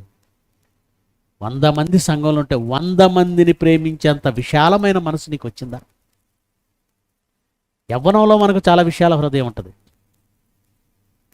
కాలేజీలో ఒక ప్రేమ, బస్ స్టాప్లో ఒక ప్రేమ, క్యాంటీన్లో ఒక ప్రేమ. హృదయం విశాలం అయ్యగారిది. ఈ ప్రేమ కాదు. ఇక్కడున్న 100 మంది నా సొంత వాళ్ళు, నా వాళ్ళు. పరలోకం వెళ్ళాలంటే నువ్వు పరిపూర్ణమైన ప్రేమ, నిలువెల్లా ప్రేమగా మారాలి. ఈ భూమి మీద నువ్వు నిలువెల్లా ప్రేమగా మారితేనే పరలోకం వెళతావు. ప్రేమ స్వరూపంగా మారాలి. ప్రేమ స్వరూపం ఎవరిదండి? దేవుడు ప్రేమ స్వరూపి. దేవుడు ప్రేమ స్వరూపి. సంఘంగా నిన్ను ఎందుకు కూడమన్నాడో తెలుసా? సంఘానికి ఎందుకు రమ్మన్నాడో తెలుసా? నువ్వు ప్రేమగా మారాలి. నువ్వు నిలువెత్తు ప్రేమగా మారాలంటే సంఘంలోనే సాధ్యమవుతుంది.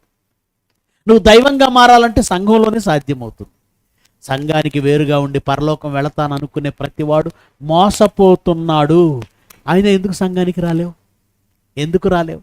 కొంతమంది ఉంటారండి, వాళ్ళని చూస్తుంటే పరిజ్ఞానం లేదు, వాళ్ళకి పరిణితి లేదు, మెచ్యూరిటీ లేదు.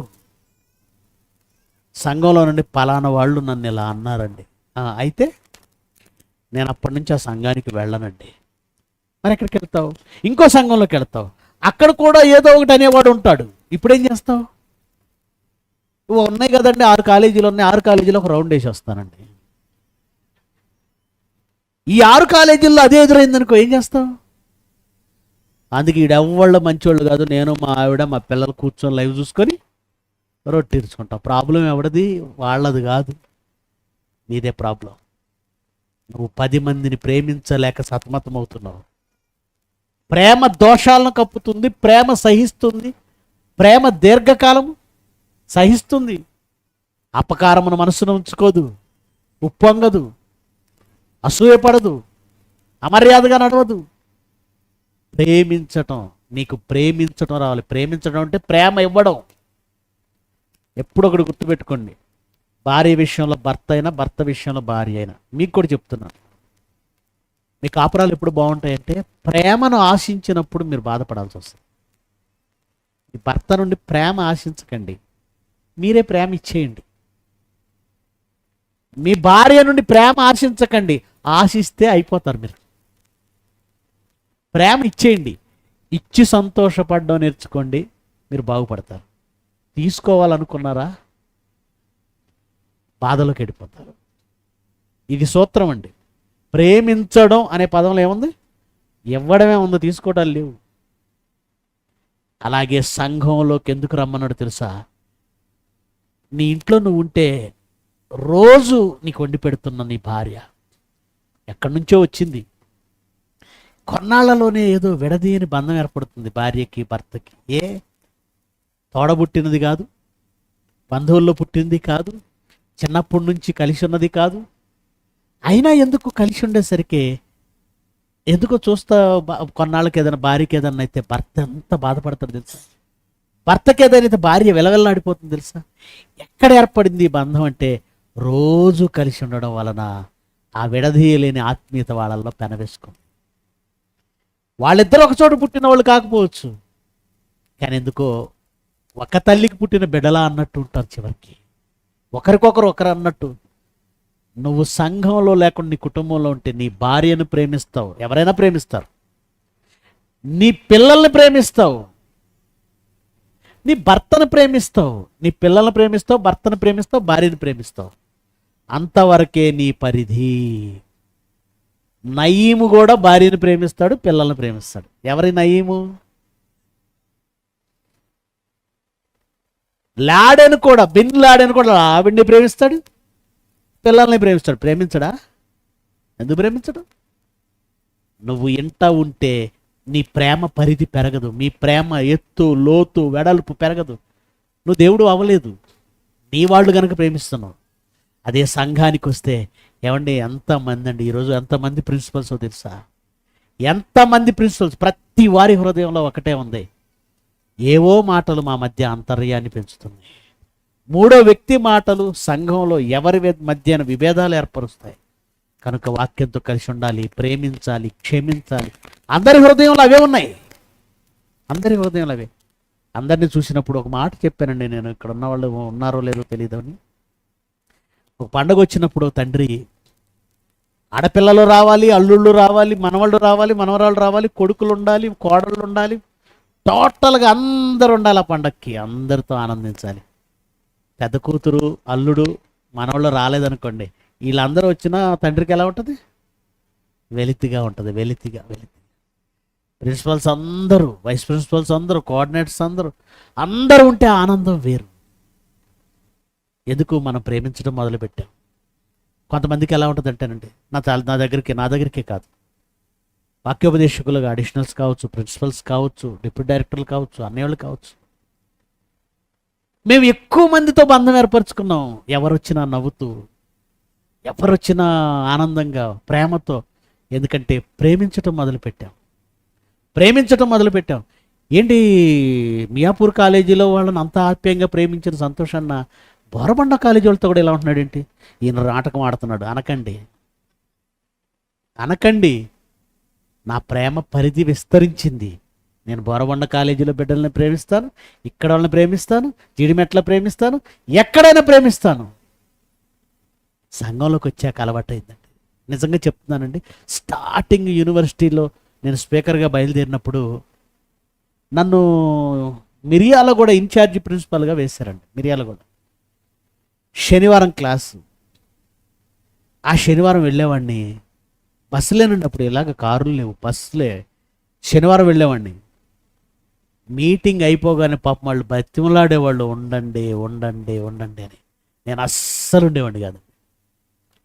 ఎందుకంటే ఒక రకమైన బెరుకు, ఒక రకమైన భయం, వాళ్ళ మధ్య అడ్జస్ట్ అవ్వలేకపోవడం. కొత్త కదండి, క్రొత్త.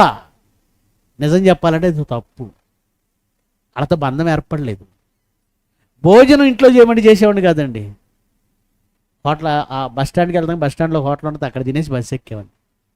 నేను ఎందుకు ఇలా అంటున్నాను వాళ్ళకి అర్థమయ్యేది కాదు.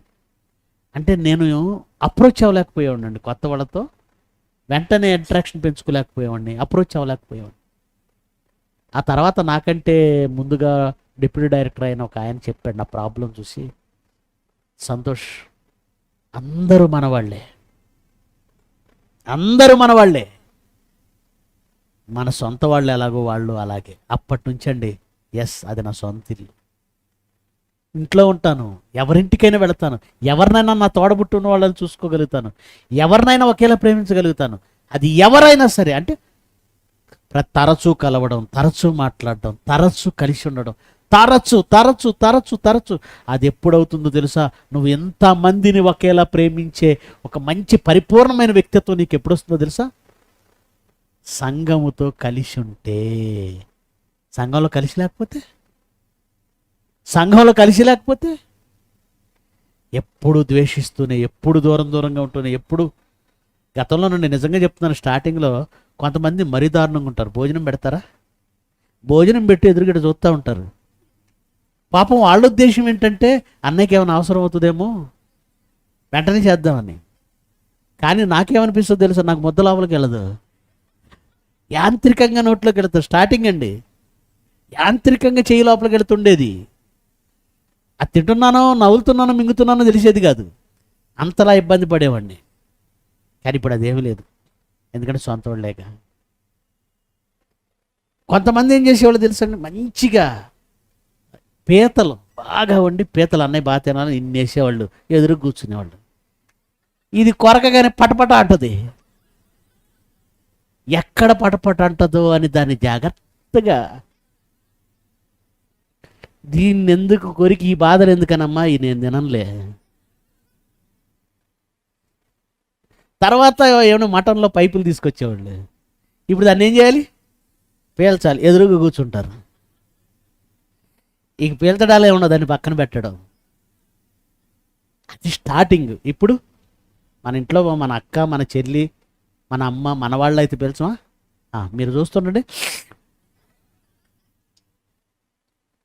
ఆ బంధం ఏర్పడింది. కనుక సంఘముగా కూడావంటే నువ్వు ప్రేమించడం ప్రారంభిస్తున్నావు. ప్రేమించడం ప్రారంభించేవండి ఏంటో తెలుసా? నువ్వు దైవంగా మారుతున్నావు, దినదినము మార్చబడుతున్నావు. నీ బంధం లోకంలో ఉన్న వాళ్ళతో తెగిపోతుంది, దేవుని పిల్లలతో అంటు కట్టబడుతుంది. సంఘానికి రాను అన్నావా, ఎప్పటికీ పరలోకానికి అర్హుడవు కాలేవు. సమాజంగా ఎందుకు కూడా అన్నాడంటే ప్రేమ చూపుటకు, ప్రేమ చూపుటకు. తర్వాత రెండవది, సత్కార్యములు చేయాలంటే సంఘంతో ఉన్నవాడే చేస్తాడు. ఒకడంటాడు, నాకు ఎవరితో సంబంధం లేదండి, నాకు దేవుడికి ఆ సంబంధం ఏంటో నాకు ఆయనకే తెలుసు అంటాడు. నాకు ఆయనకే తెలుసు, మీకు తెలియదు, నేను చేయాల్సింది నేను చేస్తున్నాను అంటాడు. పచ్చి అబద్ధం, అది దొంగడు. బైబిల్ చెప్పాక నేను ఒప్పుకోనండి, ఒంటరిగా ఉండి నేను చాలా చేస్తున్నాను. నో, మనిషి సంఘజీవి, సోషల్ యానిమల్ అన్నాడు. యానిమల్ కాదు, మనిషే. Man is social animal, English తప్పది, సోషల్ యానిమల్ కాదు, జీవి. సంఘజీవి అంటే అందరితో కలిసి ఉంటేనే బ్రతకగలం. సమాజంలో కూడా ఎవరితో సంబంధం లేకుండా బ్రతకలేవు తెలుసా? ఒక రైతు మీద నీకు తెలియకుండా ఆధారపడుతున్నావు అన్నం కోసం, ఒక చెప్పులు కుట్టేవాడి మీద ఆధారపడుతున్నావు నీకు తెలియకుండానే, ఒక టైలర్ మీద ఆధారపడుతున్నావు నీకు తెలియకుండానే, ఒక వ్యాపారి మీద ఆధారపడుతున్నావు. ఒకరు లేకుండా ఇంకొకరు బ్రతకడం కష్టం. మనిషి సంఘజీవి. సంఘముగా ఉండకపోతే ఈ భూమి మీద బ్రతకడమే కష్టమైనప్పుడు సంఘంలో లేకపోతే పరలోకానికి వెళతావా? అందుకు చెప్పాడు, నాయనా మీరు పరలోకం వెళ్ళాలంటే నిచ్చెన ఇక్కడో అక్కడో మీ ఇంట్లోనో పెరట్లోనో లేదు. ఎక్కడుంది? ఇక్కడికి వస్తే ఒక్కొక్క మెట్టు. నిచ్చెన అంటే ఏంటి? మెట్లు ఉంటాయి కదండి. ఒక్కొక్క మెట్టు ఒక్కొక్క మెట్టు ఒక్కొక్క మెట్టు ఎక్కించడానికి సేవకుడు ప్రయాసపడుతూ ఉంటాడు. సేవకుడు ఎలా ప్రయాసపడతారు? ఒక్కొక్క వాక్యంతో, ఒక్కొక్క ప్రసంగంతో నిన్ను మలుస్తున్నప్పుడు నీలో ఉన్నటువంటి ఆ అసూయ, ఆ ఇగోలు, లేదంటే ఆ ద్వేషాలు, ఇవన్నీ ఒక్కొక్కటి పోతూ నువ్వు ప్రేమగా ఒక స్టెప్ ఎక్కావు, మరింత ప్రేమగా మరింత స్టెప్ ఎక్కావు. ఇదిగో సత్క్రియలు చేయడం నేర్చుకున్నావు, ఇంకో స్టెప్ ఎక్కావు. ఈ నిచ్చెన ఏమనుకుంటున్నారు మీరు? సంఘంలోనికి వచ్చినప్పుడే ఈ నిచ్చెన ఎక్కటం మొదలవుతుంది. గనుక నింగికి నిచ్చెన నిలిచింది ఎక్కడో తెలుసా? సంఘంలో. అందుకే సంఘానికి ఆ నిప్పుల మధ్య నుండి కట్టె ఒక్కటి బయట పెడితే ఏమవుతుంది తెలుసా? ఆరిపోతుంది. అది ఆరిపోతుంది. అలాగే నువ్వు దేవుని కొరకు మండాలంటే, సత్క్రియలు చేయాలంటే ఖచ్చితంగా సంఘంతోనే ఉండాలి. ఏమండి, నా తప్పులు నాకు తెలియవండి, మళ్ళీ చెప్తున్నా, నా తప్పులు నాకు తెలియవు, అలాగే మీ తప్పులు మీకు తెలియవు. మనకు చెప్పేవాడు ఒకడు ఉండాలండి. చెప్పేవాడు ఎక్కడ ఉండాలో తెలుసా? లోకంలో కాదు, సంఘంలో ఉండాలి. సంఘంలోనికి నువ్వు వచ్చినప్పుడు నీ చుట్టూ ఉన్న మనుషులు నిన్ను సరిచేస్తారు. ఒక షాప్కి వెళ్ళావనుకో, చుట్టూ అద్దాలు ఉంటాయి. అద్దం ఎందుకు? ఆ డ్రెస్సింగ్ రూమ్లో అద్దం ఎందుకు? నువ్వు వేసుకున్న డ్రెస్ ఎలా ఉందో, నువ్వెలా ఉన్నావు చూపించడానికేగా. జిమ్లోకి వెళ్ళానుకోండి, జిమ్లో చుట్టూ అద్దాలు పెడతారు. ఎందుకు? నెల అవుతుంది, ఈ పక్క ఏమన్నా వచ్చినాయా? వచ్చాయి. ఈ పక్క ఒకటి కొట్టినట్టు ఉంటుంది, ఈ పక్క కొడితే వాసినట్టు ఉంటాయి. ఎవడో కొడితే కండి పట్టేసి వాసినట్టు ఉంటాయి. అది చూసుకోవటాకే అర్థం. సంఘంలోనికి వస్తే నీ చుట్టూ కూర్చున్న వాళ్ళ అద్దాలైతే నిన్ను నువ్వు సరి చేసుకోవడానికి అద్దాల్లో చూసుకోవచ్చు. నా కళ్ళు నాకు తెలియవు, అద్దం ఉంటేనే నా కళ్ళు ఎలా ఉన్నాయో తెలుస్తుంది. నా ముఖం నాకు తెలియదు, అద్దం ఉంటేనే. అలాగే మీరంటే ఏంటో తెలియాలి అంటే మీ ముందున్న వాళ్ళు చెప్పాలి. నా లోపం నాకు తెలియాలంటే నేను సంఘంలో ఉండాలి. ఒకరినొకడు ప్రేమ చూపాలి, ఒకరినొకడు సరిచేయాలి, ఒకరినొకడు హెచ్చరించాలి, పురికొల్పాలి. పని చేద్దాం చేద్దాం చేద్దాం చేద్దాం. స్టార్టింగ్లో జయశాలి గారి దగ్గరికి 2000 సంవత్సరం వెళ్ళాను. వాక్యం వచ్చేసింది, వాక్యం చెప్తున్నాం. 2001, 2002 ఓ సహోదరుడు వచ్చాడు, మనం ఒక మీటింగ్ చేద్దాం అన్నాడు. నేను స్టూడెంట్ని, బస్ పాస్ తప్ప జేబులో రూపాయి కూడా ఉండేది కదండి డిగ్రీ చదివినంత వరకు. నాకు ఎప్పుడన్నా టీ తాగాలంటే మా ఫ్రెండ్సే, అందులో వనీలు ఉన్నాడు కదండి అడిషనల్ ఇప్పుడు మా క్లాస్మేట్, వాళ్ళో వీళ్ళో టీ ఇప్పించాలి నాకు, అంతే నా పరిస్థితి అప్పుడు. అది జేబులో పాస్ తప్ప ఏముండదు. అలాంటి పరిస్థితుల్లో ఒక మీటింగ్ పెడదాం అన్నాడు ఒక ఆయన. నేను షాక్. ఎక్కడి నుంచి వస్తాయి? చేద్దాం చేద్దాం చేద్దాం అంటున్నాడు. నా దగ్గర డబ్బులు లేవు, మా పేరెంట్స్ ఏమో మరి డబ్బు ఉన్నవాడు కాదు. అతను చేద్దాం చేద్దాం అంటే ఆలోచించడం మొదలుపెట్టానండి. ఏం చేద్దాం, మీటింగ్ ఏం చేద్దాం అని అటు ఇటు చూస్తే మా ఇంట్లో 3 కోళ్ళు కనపడ్డాయి. ఈ 3 కోళ్ళు తీసుకెళ్ళి అమ్మేశానండి, 600 వచ్చేయండి. ఈ 600తో మీటింగ్ మొదలు పెట్టానండి. ఆ మీటింగ్ 6000 అయిందండి. ఆ 6000 ఎలా వచ్చాయి ఎలా పోయాయి తెలియదండి. వాక్యం చెప్పడం మొదలైంది కానీ నాకు నేనుగా ఒక మీటింగ్ పెట్టాలి, సత్క్రియ చేయాలనే ధైర్యం నాకు రాలా. నేను ఒంటరిగా ఉంటే ఎప్పటికీ వచ్చేది. ఒకడు రేపుతున్నాడు నన్ను, చేద్దాం చేద్దాం చేద్దాం. వాళ్ళతో కలుస్తుంటే, సంఘంతో కలుస్తుంటే రేపబడ్డాను. ఒకవేళ నేను ఒంటరిగా ఉంటే అలాగే మీరు కూడా మీరు ఒంటరిగా ఉంటే మిమ్మల్ని రేపేవాడు ఉండడు, పురికొల్పేవాడు ఉండడు. సంఘముగా ఉంటేనే మీరు పురికొల్పబడతారు. అప్పుడు దేవునికి నిజంగా ఉపయోగపడే ఒక పాత్ర అవుతారు. నిచ్చెన ఇక్కడ ఉంది, ఇక్కడికి వస్తేనే పరలోకం వెళతాం. చదువుదాం మాట చదివి ముగించేస్తాను. హెబ్రీ పత్రిక 10వ అధ్యాయము 24వ వచనం. కొందరు మానుకొనుచున్నట్టుగా సమాజముగా కూడుట మానక ఒకరిని ఒకడు హెచ్చరించుచు ఆ దినము సమీపించుట మీరు చూచిన కొలది మరి ఎక్కువగా అలాగు చేయొచ్చు. ఎందుకు కూడాలి అంటే ప్రేమ చూపుటకు, సత్కార్యాలు చేయుటకు, ఒకరిని ఒకడు పురికొల్పాలి. ఒకరినొకడు పురికొల్పే పని ఇదిగో ఇక్కడ ఉంది. గనుక ప్రియులారా, బేతేలులో లేదండి, అక్కడ మందిరమే లేదు, ఆ మందిరాలు వేస్ట్. యెరూషలేములో లేదండి నిచ్చెన, ఎక్కడుందో తెలుసా నిచ్చెన? నింగికి వేయబడిన నిచ్చెన నిలిచింది ఇక్కడే.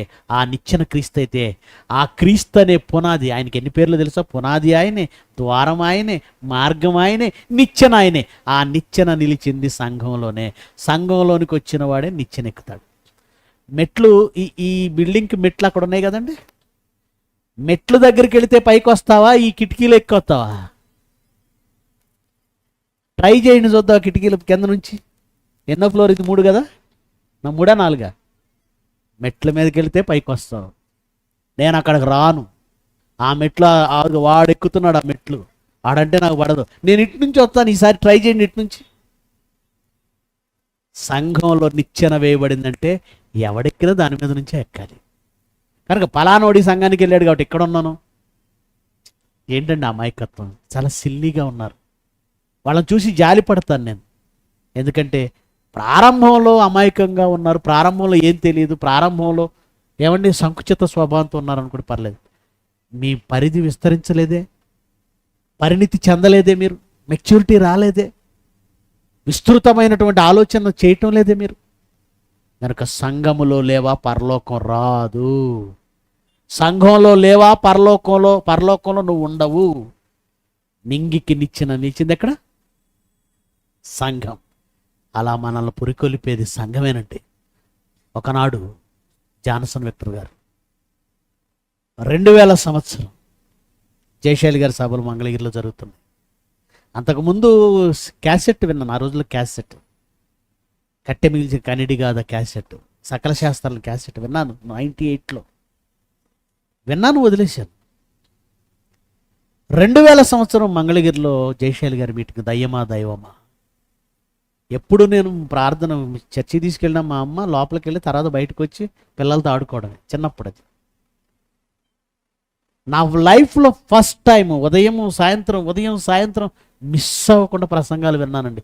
ఎందుకో తెలియదు, మొత్తం కట్టిపడేసింది. ఎందుకంటే ఆయన వాగ్ధాటి మీకు తెలుసు కదా, వాక్శక్తి మీకు తెలుసు కదా. జాన్సన్ విక్టర్ గారు సంఘంతో ఉంటే జరిగేవి చెప్తున్నాను. అప్పుడు జాన్సన్ విక్టర్ గారు నిలబడ్డారు.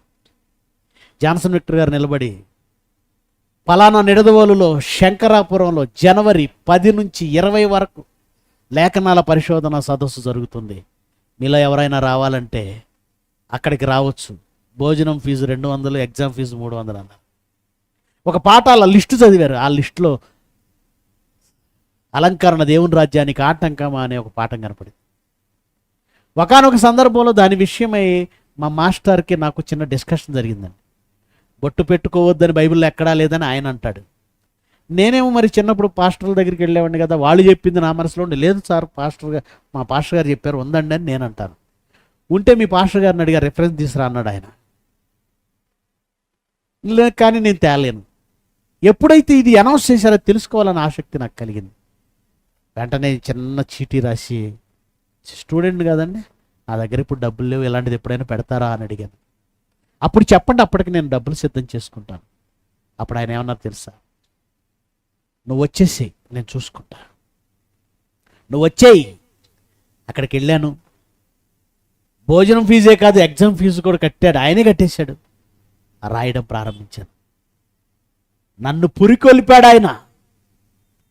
ఈరోజు సంతోష్ కుమార్ అనేటువంటి ఒక స్పీకర్, ఒక డిప్యూటీ డైరెక్టర్, కొన్ని 100 మంది మధ్య, 1000 మంది మధ్య దేవుని నామాన్ని ఘనపరుస్తూ, దేవుని పక్షంగా మాట్లాడుతూ 1000 మందిని దేవుని వైపు నడిపించే ఆ క్రమంలో ఒక స్పీకర్ పనిచేస్తున్నాడు అంటే జాన్సన్ విక్టర్ అనేటువంటి ఒక మహనీయుని ద్వారా రావడమే. ఆ మహనీయుడు తన పనిని ముగించి విశ్రాంతిలోనికి వెళ్ళిపోయాడు. ఆ జాన్సన్ విక్టర్ గారి బర్త్డే 22వ తేదీ సెప్టెంబర్. ఈరోజు డేట్ ఎంత? 19. నెక్స్ట్ 20, రేపు 20, ఎల్లుండి 21, ఆవలి ఎల్లుండి జాన్సన్ విక్టర్ గారి పుట్టినరోజు. నిజంగా ఆయన గురించి మాట్లాడడం, ఆయన జ్ఞాపకం చేసుకోవడం, నీతిమంతుని జ్ఞాపకం చేసుకున్నట్టు ఆశీర్వాదకరం అన్నాడు. బ్రతికున్నప్పుడు జ్ఞాపకం చేసుకోవాలి. ఒకవేళ ఆయన మరణించి విశ్రాంతిలోనికి వెళ్ళినా, జీవించి ఉన్నప్పుడు ఆయన ఎంత స్ఫూర్తిగా బ్రతికాడో మనం జ్ఞాపకం చేసుకోవాలి. జ్ఞాపకార్థం అంటే చచ్చిపోయిన ప్రతి వాళ్ళకి పెట్టేసి కార్యక్రమం పెట్టి ఊర్లో పాస్టర్లందరూ చచ్చిపోయిన ఆవిడ గురించి 2 నిమిషాలు ఆవిడ దేవుడి కోసం ఏం చేయకపోయినా పొగడ్డమే. మా ఊరిలో ఒక ఆమె చనిపోయిందండి, నాకు పెద్దమ్మ వరుస అవుతుంది, మా ఇంటి పక్కనే. దేవుడు చర్చికే వెళ్ళలేదు. వీళ్ళు మొదలుపెట్టారు. ఏమని మొదలుపెట్టారంటే, ఈ ఊర్లో మొట్టమొదట డాబా కట్టింది వజ్రం గారే అని. ఆమెకు డాబా వజ్రం అని పేరుంది. ఇవెందుకు మాకు పాస్టర్లు? దానివల్ల ఎవరికి ఉపయోగం? దేవుని కొరకు నీతిగా బ్రతికిన నీతిమంతుల్ని జ్ఞాపకం చేసుకోండి. నీతిమంతుడైన క్రీస్తుని జ్ఞాపకం చేసుకోండి.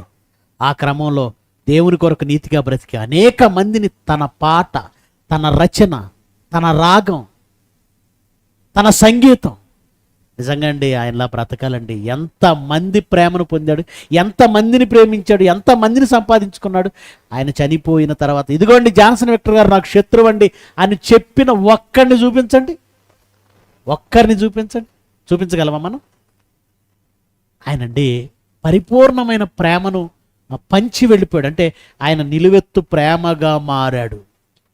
ఆయన అనేక మార్లు ఆయన చనిపోయే ముందు నాకెవ్వరి మీద కోపం లేదు, నేను ఎవ్వరి మీద కోప్పడను, నాకెవ్వరి మీద ద్వేషం లేదు. చిన్నపిల్లాడు పలకరించిన సరదాగా నవ్వుతాడండి. చిన్న పిల్లాడితో మాట్లాడాలన్నా చాలా చక్కగా స్నేహితుడిలా మాట్లాడతాడండి. అలాంటి మహానుభావుడు తక్కువ కాలం, అంతేనండి. చాలామంది తక్కువ కాలం జీవించటువంటి శాపం అనుకుంటున్నారు. కాదండి, అది వాళ్ళ జీవితాన్ని బట్టి ఉంటుంది. ఇస్కరియోతు యోధా గురించి శాపం రాస్తూ అతని జీవిత దినములు కొద్దివగునుగాక. జీవిత దినాలు కొద్దివైన ప్రతివాడు శాపగ్రస్తుడు కాడు. ఎందుకంటే దేవుని చిత్రం ఏంటో తెలుసా? యేసుక్రీస్తుకు కూడా తక్కువ దినాలు ఇచ్చాడు. యేసు ప్రభు చనిపోయినప్పుడే కదండి ఇస్కరియోతు యోధా కూడా చనిపోయాడు. అయితే ఇక్కడ గమనించవలసింది, ఇస్కరియోతు యోధా చావు శాపం అయితే యేసుక్రీస్తు చావు వరం. తక్కువ ఎక్కువ కాదు. ఆ చావు ఎంతమందిని రేపింది, ఆ చావు ఎంతమందికి స్ఫూర్తినిచ్చింది. జాన్సన్ విక్టర్ గారి చావు బ్రతికున్నంత వరకు అనేక మందిని తన పాటలతో, తన మాటలతో, తన వాక్యాలతో, తన సంగీతంతో దేవుడు దేవుడు దేవుడు. నిజంగా చెప్తున్నానండి, 2 పాటలు రాస్తాను సంవత్సరానికి అని జాన్సన్ విక్టర్ అన్న చనిపోయి మన మధ్య నుంచి వెళ్ళిపోయినప్పుడు నేను అన్నాను. 2 పాటలు రాయడానికి నిజంగా అనిపించిందండి. రాశాను, చాలా బాగుంది. డాడీకి పంపించాను, ప్రసన్నకి పంపించాను, తమ్ముడు ధర్మశాలకి ఇచ్చాను. ఆ పాటలు వస్తాయి. కానీ నాకేమనిపిస్తుంది తెలుసా? అందరూ లిరిక్స్ వండర్ఫుల్ అన్నా, కానీ ఎందుకో నాకు ఎక్కడో జాన్సన్ అన్న స్టైల్లో రాలేదు. ఆయన జీవించున్నప్పుడు ఆయన పాటలు చాలా సిల్లీగా తీసుకునేవాళ్ళు చాలామంది ఉన్నారు. నేను కూడా ఏముందలే అని తీసుకున్నాను, నిజంగా చెప్తున్నాను. కానీ ఆలోచిస్తే ఒక సబ్జెక్ట్ పాటగా పెట్టడం ఛాలెంజ్ అవుతుంది నాకు. ఇప్పుడు చాలా కష్టం అవుతుంది. ఒక గంట ప్రసంగాన్ని 2-3 చరణాల పాటగా పెట్టడం చాలా కష్టం అవుతుంది. ఎవరిని ఎప్పుడు తక్కువ అంచనా వేయకూడదు. నిజంగా జాన్సన్ అన్న వరం అండి. దేవుడు ఆయనకు వరం ఇచ్చేసాడంతే. ఆయన ఇంకా 100 పాటలు రాసి వెళ్ళిపోయాడట. ఇంకా 100 పాటలు ఉన్నాయట. నిజంగా నా గుండె పగిలిపోయిందండి. ఎప్పుడు రాస్తాడు, ఎప్పుడు చదువుతాడు, ఎప్పుడు బైబిల్ చెప్తాడు, ఎప్పుడు ప్రయాణం చేస్తాడు? 100 పాటలా? నిద్రపోలేదండి ఆయన, నిద్రపోలేదు. మొన్ననే ఒక ఇంటర్వ్యూ చూస్తూ ఆర్జీవి మాట్లాడుతుంటే విన్నాను. నిద్రపోయే వాళ్ళంటే నాకు కోపం అంటున్నాడు. అందుకే వాడి కళ్ళు ఎలా ఉన్నాయి? కప్పల్లా వాసి ఉన్నాయి. నిద్రపోయేవాడు ఏం సాధించడు, నిద్ర లేకుండా పనిచేసేవాడు సాధిస్తాడు అన్నాడు. వాడేం సాధించాడు? ఇంతకాడికి ఎందుకు నిద్ర లేదంటే 24 గంటలు పోర్న్ వీడియోలు చూస్తాడు నిద్ర లేకుండా. అందుకే వాడి కళ్ళు ఏమవుతాయి? కప్పల్లాగా అయిపోతాయి. జాన్సన్ విక్టర్ గారిని చూడండి, ఎంత నిద్ర లేకపోయినా కళ్ళు ఎంత అందంగా ఉంటాయండి. దేవుడిచ్చినటువంటి ప్రశాంతత, ఆ రూపం ఎంత అందంగా ఉంటుంది. ఆయన నిద్ర లేకుండా కష్టపడ్డాడు. పాటలు ఇంకా 100 పాటలు రాసి ఉంచి కొన్నింటికి ట్యూన్ కట్టి వెళ్ళిపోయాడండి. కొన్నింటికి మ్యూజిక్ కొంత కొట్టి వాయించి వెళ్ళిపోయాడు. నిజంగా జీవిస్తే అలాగే జీవించాలండి. జీవిస్తే కల్మషం లేని మనస్తత్వం, అందరినీ ప్రేమించే తత్వం. నువ్వు సంఘంలోనికి వస్తేనే అది సాధ్యమవుతుంది. విడిగా ఉన్నావా? ఒక అబ్రహాంలా మారలేవు, ఒక దావీదులా మారలేవు, ఒక సమూయేల్లా మారలేవు, అపోస్తలులా మారలేవు, యేసుక్రీస్తులా మారలేవు. జాన్సన్ విక్టర్ గారిలో కూడా మారాలి కదా. మన ముందు జయశాలి తండ్రి గారు ఉన్నారు, ఆయనలా మారాలి, ప్రసన్నంలా మారాలి, జాన్సన్ అన్లా మారాలి. మనలో మార్పు పరలోకానికి సిద్ధపడేంత గొప్పగా ఒక అపోస్తలుల, క్రీస్తుల, ప్రవక్తల్లా మారితేనే పరలోకం. అది జరగాలంటే సంఘంలో ఉండాలి. కనుక 22వ తేదీ సెప్టెంబర్, నా ప్రియమైన అన్నయ్య, మనందరి ప్రియమైన అన్నయ్య, ఆయనకు దేవుడు ఈ భూమి మీద మరి కన్నులు తెరిచి లోకాన్ని చూసే అవకాశం ఇచ్చిన రోజు, డెలివరీ డే, పుట్టినరోజు అంటున్నారు. ఓకే, ఆయన ఈ భూమి మీద అడుగు పెట్టిన రోజు. ఆయన మన మధ్య లేకపోయినా, ఆయన మన మధ్య లేడు అనే ఫీలింగ్ ఎవ్వరికీ లేదు. ఆయన చనిపోయాడని ఎవరు అనుకోవటం లేదు. ఏదో ఒక మీటింగ్కి వెళ్ళాడేమో. ఆయన పాటలు నిత్యం, ఆయన మాటలు నిత్యం, ఆయన వాయిస్ నిత్యం వినబడుతుంటే, ఏమండి రోజు నాన్న మాటలు వినబడుతూ ఉంటే నాన్న చచ్చిపోయాడని ఎవడైనా అనుకుంటాడా? అమ్మ చచ్చిపోయిందని ఎవరైనా అనుకుంటారా? తెల్లవారు లేస్తే మనం పెట్టే ఆ పాటలో జాన్సన్ అన్న రాగం అమృత సమానమైన ఆ వాయిస్ వినబడుతుంటే ఆయన లేడు, చనిపోయాడని అసలు నాకైతే అనిపించటం లేదండి, అనిపించటం లేదు. ఒక్కొక్కసారి ఆ పాటలో ఆయన ఇలా చేతులు ముడుచుకొని పడుకున్న ఫోటో చూసినప్పుడు చూడలేకపోతున్నానండి నేను. ఆయన లేడని నిజం ఒకటి గుర్తు తెచ్చుకోవాలా? వద్దు, ఆ ఫోటో తీసి పెట్టెలో కనబడినటువంటి ఫోటో అది వద్దు, అవి వస్తే నాకు చూడబుద్ధి కావట్లేదు. ఆయన పాడిన పాట, ఆయన బ్రతికున్నప్పుడు చేసే ప్రసంగాలు అవి చూస్తున్నాను. కానీ సంతోషించవలసిన విషయం, ఆయన కష్టానికి మెచ్చిన దేవుడు ఇంకొద్దు నాయన, నేను ఇంతకంటే కష్టపడద్దు, నువ్వు విశ్రాంతిలోనికి రా, విశ్రాంతినిచ్చాడు. Very good. ఆయన అక్కడున్న మన కోసం ఎదురు చూస్తున్నాడు. మనం ఆయన్ని ఎదుర్కోవడానికి ఆయన దగ్గరికి మనం వెళ్ళవలసి ఉంది. కనుక ఆయన మన మధ్య లేకపోయినా జన్మదిన శుభాకాంక్షలు ఆయనకు మనం మనస్ఫూర్తిగా చెప్పాలి. నిజంగా నా ఆత్మను కాపాడి ఈరోజు నన్ను ఒక స్పీకర్గా నిలబెట్టింది జాన్సన్ అన్నయ్య. ఆయనకి అడ్వాన్స్ హ్యాపీ బర్త్డే. ఆయన మన మధ్య లేకపోయినా ఆ జీవితం గొప్పది, ఆదర్శవంతమైన జీవితం. మనలో అనేకులు జాన్సన్ విక్టర్లు కావాలి. Thank you so much. చిన్న ప్రార్థన చేస్తాను, తల్లవచ్చండి. మహోన్నతుడవగు మా తండ్రి, మీ పిల్లల మధ్య విలువైన సంగతులు పంచుకునే అవకాశం ఇచ్చారు. ఎక్కడో బెతేలులో స్వప్నమందు కనబడిన నిచ్చెన, అది బెతేలులో ఉన్నది కాదు, యెరూషలేములో ఉన్నది కాదు. ఈరోజు ఇదిగోనైనా ఈ మియాపూర్లో ఇక్కడ కూర్చున్న ఈ 100 మంది మధ్య వేయబడి ఉంది, సంఘములో వేయబడి ఉంది.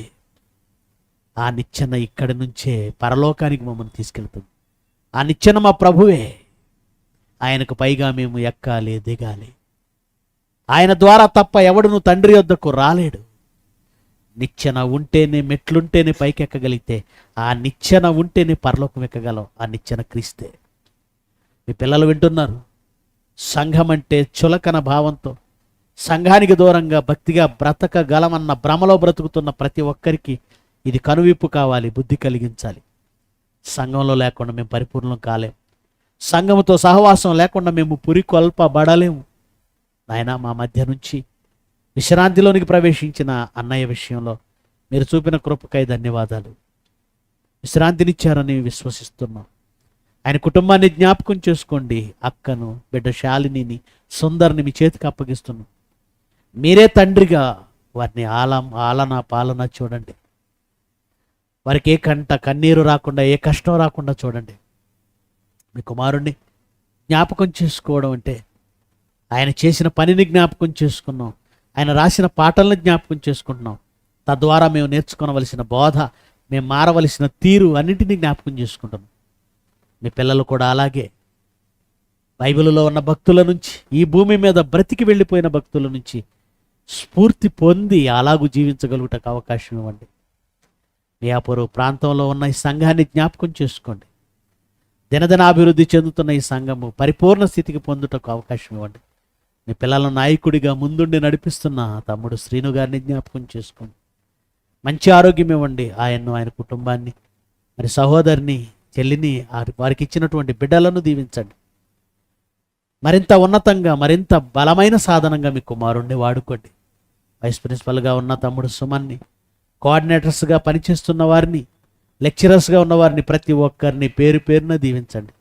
సంఘంలో సహకారులుగా, పెద్దలుగా, స్త్రీలు కానీ, పురుషులు కానీ, యవ్వనస్తులు కానీ ప్రతి ఒక్కరిని దీవించి బలవంతుల్ని చేయమని అర్థిస్తూ, మీ చిత్తమైతే జీవించి ఉండి మరలా మీ వాక్యం కొరకు కలుసుకునే అవకాశం మాకిమ్మని అర్థిస్తూ, యేసుక్రీస్తు వారి ప్రశస్తమైన నామమున ఈ ప్రార్థన సమర్పిస్తున్నాము తండ్రి. ఆమెన్.